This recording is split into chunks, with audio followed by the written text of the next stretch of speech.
नमस्कार सर्वांना, Rupali delicious kitchen मध्ये आपलं स्वागत आहे। आज आपण झटपट होणारी शेवयाची खीर बघणार आहोत। अगदी कमी साहित्यामध्ये, घरच्या साहित्यामध्ये होते। आता सर्वांचे मार्गशीर्ष महिन्यातले गुरुवारचे उपवास असतील तर मस्त अशी गोड म्हणून तुम्ही देवीला नैवेद्यासाठी गोड शेवयाची खीर बनवू शकता आणि एकदम झटपट होते, कमी साहित्यात होते, अगदी 10 मिनिटात होते। तर मग आणि सगळ्यांना आवडते खरं तरी, त्यामुळे तुम्ही पटकन नैवेद्याला करू शकता। तर मग व्हिडिओ स्किप न करता संपूर्ण बघा। व्हिडिओ जास्तीत जास्त शेअर करा आणि व्हिडिओच्या शेवटी लाईक करायला विसरू नका। चॅनलवर कोणी नवीन असाल तर चॅनलला जरूर सबस्क्राइब करा। तर मग चला आता साहित्य बघूया आणि रेसिपीला सुरुवात करूया। साहित्य खूप काही जास्त लागत नाही। तर इथं मी अर्धा लिटर दूध घेतलंय, शेवया अर्धी वाटी घेतलीये, ड्रायफ्रूट 5 ते 6, बदाम 5 ते 6, काजू आणि 4 ते 5 चमचे आपल्याला इथं तूप लागणार आहे। पाव चमचा वेलची पूड आणि जायफळ असं दोन्ही मिळून इथं घेतलेलं आहे। आणि दूध हे मी एकदा गरम करून घेतलेलं आहे म्हणून साई दिसते त्याच्यावरती। साई सकट दूध घ्यायचं, अगदी अशी मलाईदार खीर तयार होते। अगदी घरच्या साहित्यात, तुम्हाला ड्रायफ्रूट नसतील टाकायचे तरी नाही टाकले तरी चालेल, तशी पण खूप छान लागते। तर मग आता आपण खीर करायला घेऊया।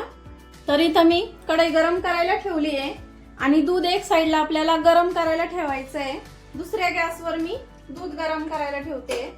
तर हे बघा, दुसऱ्या साईडला मी इथं दूध गरम करायला ठेवलेलं आहे, म्हणजे आपल्या शेवया भाजतायत तोपर्यंत दूध सुद्धा गरम होईल। तर आपल्याला तूप टाकून घ्यायचंय। आता इथं सर्व नाही टाकलंय, 1 चमचा भरून उरवलंय इथं। ते कशासाठी सगळ्यात शेवटी सांगणार आहे मी। तूप आपल्याला छान गरम होऊ द्यायचंय, खूप जास्त कडकडीत पण नाही गरम करायचं। हलकसं गरम झालं तर मी इथं घरच्या शेवया घेतल्या आहे। तुम्ही विकतच्या ज्या शेवया मिळतात ना, बारीक अगदी अशा केसासारख्या, त्या जरी घेतल्या तरी चालतील, पण मी घरी आहे त्याच घेतल्या आहेत। आता आपल्याला या कमी गॅसवरती छान अशा भाजून घ्यायच्या आहे, खरपूस लाल रंगावरती। गॅस कमीच ठेवा, नाहीतर शेवई करपू शकते। छान लाल रंगावरती आता भाजून घेते शेवया मी। आता बघू शकता थोडासा हलका रंग चेंज झालाय शेवयाचा। आपण इथं जे ड्रायफ्रूट घेतलेले आहेत हे टाकून घेऊया दोन्ही पण सोबतच, म्हणजे अर्धी शेवई जी परतायची राहिली ती आणि काजू बदाम पण त्या सोबत छान परतून निघेल। गॅस पूर्ण कमी ठेवलाय मी, एकदम पूर्ण कमी ठेवायचा आहे, लो पूर्ण। तर हे बघू शकता तुम्ही, शेवई छान अशी लाल रंगावरती आली आहे आणि एक साईडला आपलं दूध पण गरम झालंय। तर आता आपण दूध टाकून घेऊया इथं।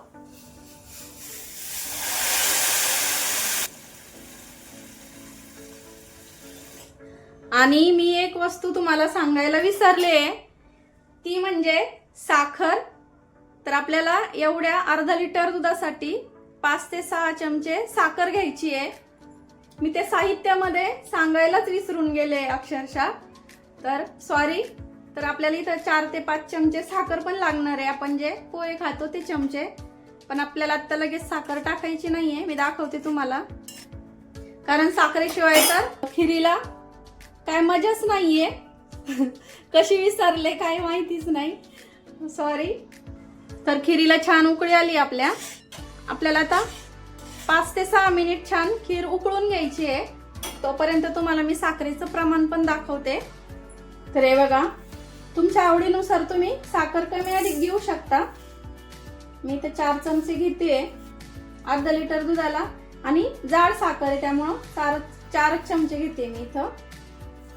हे बघा, एवढी अगदी बरोबर होते, खूप जास्त गोड नाही होणार किंवा खूप जास्त फिक्की नाही होणार खीर, तर एवढी बरोबर आहे। तर इथं आपले 4 ते 5 मिनिट झाले। आता मिक्स करून घेऊया आणि बघू शकता अशी छान दाटसर अशी मलाईदार खीर आपली झाली इथं। आणि शेवई पण आपली छान शिजलेली दिसते, बघितली का अशी छान फुगली आहे। आता आपल्याला इथं 4 चमचे जी साखर घेतली आहे ती टाकून घ्यायची आहे,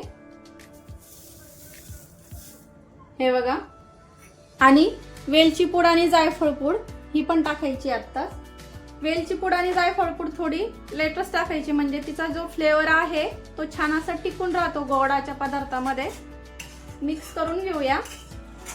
आणि आता फक्त 2 मिनिट आपल्याला खीर शिजवून घ्यायची आहे. साखर टाकली आहे ना, तर साखर विरघळेपर्यंत आपल्याला फक्त आता ही खीर शिजवून घ्यायची आहे. गॅस कमीच ठेवायचा, फक्त उकळी फुटेपर्यंत थोडासा वाढवलाय मी आता. उकळी फुटली, साखर टाकल्यावर थोडीशी खीर शांत होते.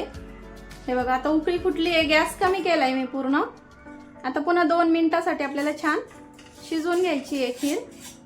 तुम्हाला म्हटलंय ना, खूप जास्त काही वेळ लागत नाही खिरीला.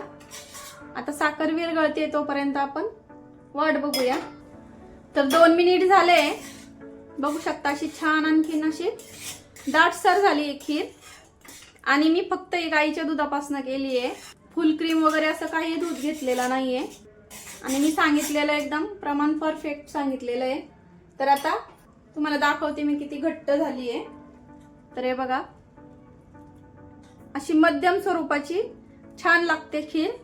आणि अजून थोडीशी थंड झाली का ती अजून दाटसर होणार, त्यामुळं एवढी अशी पातळ ठेवायची. तर आता सर्व करून घेऊया. आणि गॅस बंद केलाय मी पूर्ण.